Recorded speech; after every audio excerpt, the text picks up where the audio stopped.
I opened the door to our bedroom and watched my whole life turn into a lie. Have you ever thought you truly knew someone? That after 20 years together, you could predict their every word, every look, every breath, and then, in 1 second, you realize you never knew them at all. My name is Melissa. I'm 42. I've been married to David for 20 years. We got married young. I was 22. He was 24. We had nothing but love and hope. We built everything from scratch: a home, a family, a life. Through struggles, debts, sleepless nights, and laughter, I believed we were unbreakable. I was wrong. That day, I came home early. It was our anniversary, 20 years together. I wanted to surprise him. I had a bottle of wine from the night we got married and plans for dinner. But the surprise was on me. When I opened the bedroom door, time stopped. On our bed in our home was David. And my mother. My freaking mother. At first, my brain just shut down. I couldn't process what I was seeing. Two of the people I trusted most tangled together on my sheets. Then the sound came. My scream. Loud, broken, raw. My mother jumped up, but she didn't look guilty. She looked angry, like I was the one interrupting something. "Melissa, it's not what you think," she said coldly, not even trying to cover herself. And David? He stood there, silent, not even meeting my eyes. That silence, it broke something inside me. They left. I sat on the floor, shaking, surrounded by the scent of him and her, and the death of everything I thought I knew. Then, another thought hit me. My little sisters, Sarah and Hannah. They're 10 and 12 years younger than me, and they don't look like my dad. But they do look a lot like David. No, it couldn't be. But once that thought was in my head,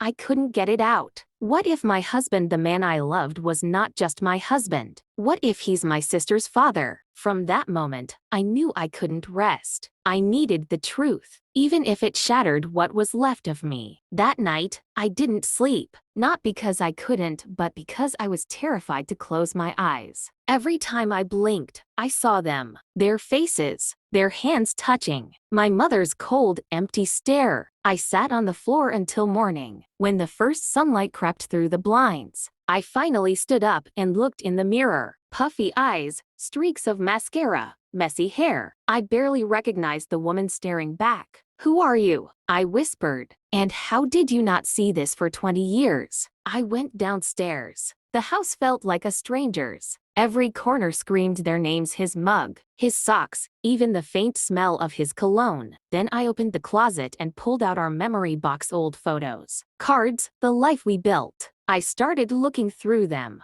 and with every picture, something inside me cracked a little more. Their mom and David in the kitchen. Too close, too comfortable. Their eyes, that look I once thought was reserved for me. Another photo, mom holding my sisters. In the window reflection, I could see David, smiling, not at me, at them. My stomach twisted. How could I not have seen this before? Because love blinds you, and trust, it destroys your instincts. Then I saw it. A photo from Sarah's birth. In the background, David holding my mother's hand. Back then, I thought it was kindness. Now, it looked like evidence. I grabbed my phone and called her. No answer. So I texted, "We need to talk. And this time, you won't walk away." Then I called David. Nothing. Straight to voicemail. That's when I knew they were together. It wasn't a mistake. It wasn't one night. It was years. Years of betrayal hiding in plain sight. Something in me broke, and then something else woke up. No more tears. No more fear. Only anger and determination. I was going to find the truth, even if it meant tearing my whole family apart. Even if it meant losing everything.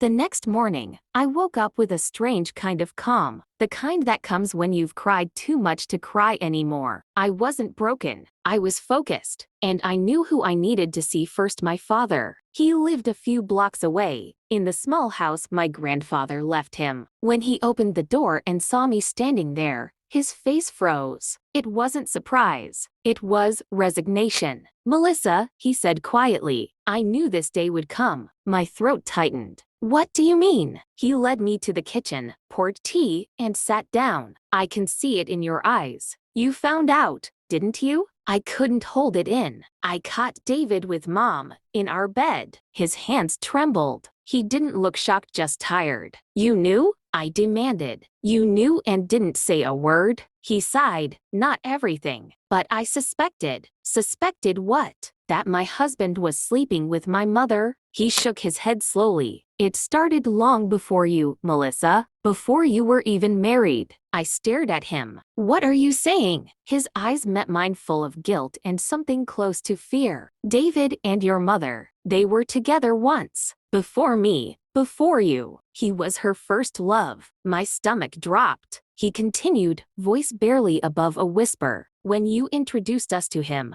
I recognized him right away. But your mother said it was over, that he was just someone from her past." I wanted to believe her. I felt sick. "You said nothing for 20 years? I thought it didn't matter anymore," he said. But I was wrong. I was so wrong. Then I asked the question that had been eating me alive. "What about my sisters?" He looked down. "I can't answer that. You have to know," I shouted. "They could be his." He met my eyes one last time. "Sometimes, Melissa," he said softly, "not knowing is the only way to survive." But I wasn't going to survive in ignorance. I was going to expose the truth, every hidden, filthy part of it. As I drove home, I felt it deep in my bones. This story wasn't just about betrayal. It was about a web of lies that began long before I was even born, and I had just started to pull the first thread. After that night, I barely slept for 2 days. It felt like everything I ever believed in was a lie. I looked through old family photos and started noticing things I had missed before. My sisters both have the same brown eyes as Jack, the same dimples on their cheeks, even the same tiny mole under one eye. At first, I laughed at myself. I thought I was just paranoid, still in shock. But the more I looked, the colder I felt inside. I decided to check everything. If it was true, I had to know. I texted a friend who works at a private clinic and asked her to help me with a DNA test. She didn't want to get involved at first, but when she saw my eyes, she agreed. Now I just needed the samples. And,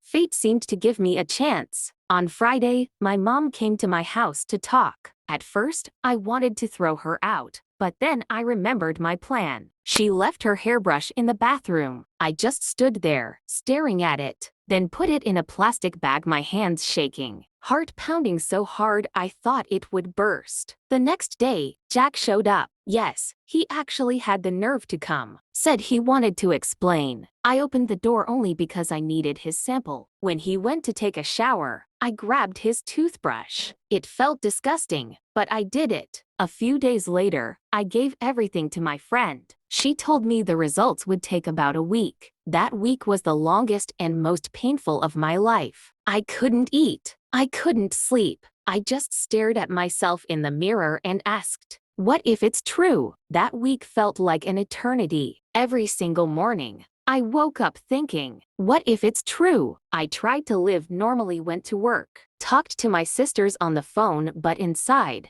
everything was burning. When my friend finally called, I could barely breathe. "Emma, the results are ready." I asked her to send me a photo of the papers because I didn't have the strength to listen. She sent them, and I knew instantly. It said clearly, 99.9% probability of biological relationship between Jack and both girls. It felt like the world disappeared. My head was spinning, my vision went dark. I didn't feel pain or anger, just emptiness. Turns out, this had been going on for years. My mom cheated on my dad back when she was pregnant with my first sister. And all this time, my husband was part of our lives. He had been around long before we officially met. I remembered how my mom once said Jack looked familiar. I thought it was just a coincidence. But now, I know she knew him long before me. I don't even remember breaking my phone. One moment I was holding it. The next it was shattered on the floor. And I was on my knees, screaming. It wasn't even a scream, it was the sound of my soul tearing apart. Then silence. I sat there whispering one word over and over again. How could they? My mother, my husband, my stepfather? Just thinking about it made me sick. But deep down, I knew this wasn't the end. I had to uncover everything. I couldn't sit still. After the DNA results, something inside me broke. I wasn't scared anymore. I was furious. I needed to know everything. I remembered that my mom kept her old laptop in the garage, the one she used when she worked as an accountant. She once said it was full of old folders and pictures. I found it under a pile of dusty boxes, plugged it in, and waited for it to come to life. When the screen finally lit up, the first thing I saw was a folder named Private 2008. My heart started racing. I clicked it open. Inside were dozens of photos and a few videos. Some were normal family photos, but others weren't. In one of them, my mom was hugging a man. His face wasn't fully visible, but it didn't matter. It was Jack. Younger, no beard, but unmistakably him. The date said 2008. I was 3 years old. It felt like someone poured ice water over me. Jack had known my mother before I was even born. So all this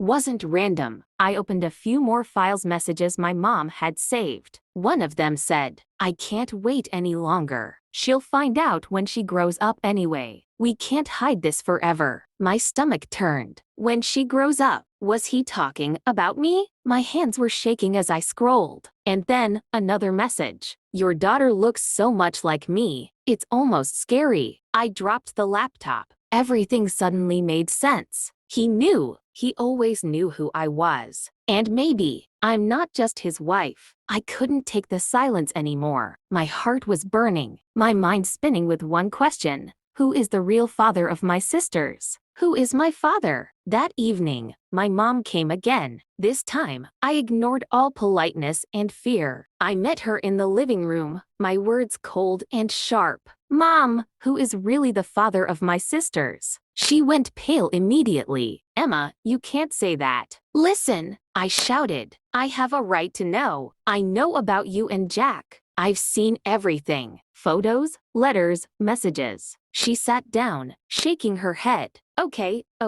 I'll tell you. But you have to understand. It was a long time ago. I thought it was all in the past. I didn't step back. I want the whole truth." She closed her eyes, then began to speak in a quiet, trembling voice. "Jack was with me before you were born." "I know," I cut her off. "And you came back to him now." "Yes," she whispered. "And your sisters." "What about me?" I asked. "Emma, both of them are his daughters," she said softly. The world around me vanished. I couldn't breathe. Both sisters, Jack's daughters. And me, maybe, I was just another part of this tangled web of lies. I felt fire rising inside me, but I knew one thing: this is not the end. I will uncover the whole truth, and if I have to, I will destroy this world built on lies to protect myself and my sisters. I realized that words and documents alone weren't enough. If I wanted the full truth, I needed witnesses. People who had seen their relationship years ago. The first was a neighbor who lived across the street, Karen. I knocked on her door late at night, making sure no one would notice. "Emma," she asked, surprised. "What's wrong?" I didn't waste time explaining. "Did you ever see Jack and my mom together?" 20 years ago, Karen stared at me for a long moment, then nodded. "Yes, I saw them. More than once." "And did anyone else know?" I whispered. "Only me and your father," she said. "And a few friends in their circle. They were always careful, but sometimes their looks betrayed them." I had a plan. I decided to find old diaries and letters my mom had always hidden. I got lucky. In the storage closet, I found an old box labeled "Do Not Touch." Inside, letters to Jack, photos, old notes. I began to read. I can't wait until she grows up and finds out everything. My daughter will become part of our world. I shivered. This was Jack. He didn't just know about me, he planned everything in advance. I looked through more photos: my mom, Jack, and another man I had never seen. They were laughing together, and I realized not all the secrets were about me. It was even more complicated. Someone had been helping them hide the truth. Then I saw a letter that turned everything upside down. "If anyone finds out about your children, it will ruin everything. Be careful." I realized they were terrified someone would uncover the truth. And now I was standing on the edge of revealing it. And it was dangerous.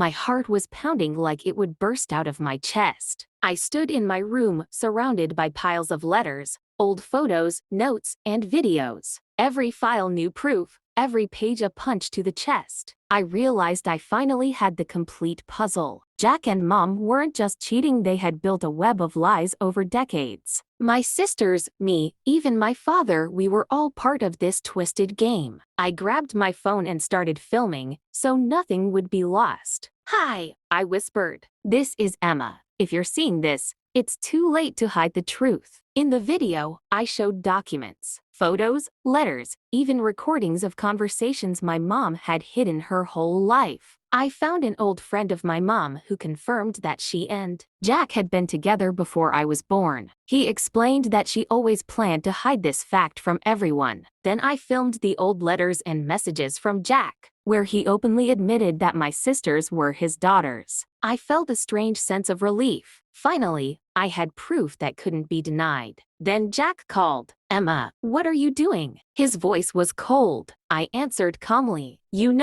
I know everything, and it will all be revealed." The day of the revelation had arrived. I had gathered all the evidence: letters, photos, videos, testimonies from Karen and my mom's old friend. I knew I couldn't wait any longer. Mom sat in the living room, watching me with a mix of fear and uncertainty. Jack stood beside her, trying to appear calm, but his hands were shaking. "Everything you've been hiding," I said sharply, "is about to be known by everyone." I displayed each piece of evidence on the laptop screen: photos, letters, messages to Jack where he admitted my sisters were his daughters. I even played the video where he said, "My daughter will become part of our world." Mom started crying. "Emma, I did it because I was scared," she said, "but I didn't listen." "You ruined my childhood," I said coldly, "and your secrets will never hurt us again." I looked at my sisters. They stood beside me, confused and a little scared, but now they knew. They knew who their father was.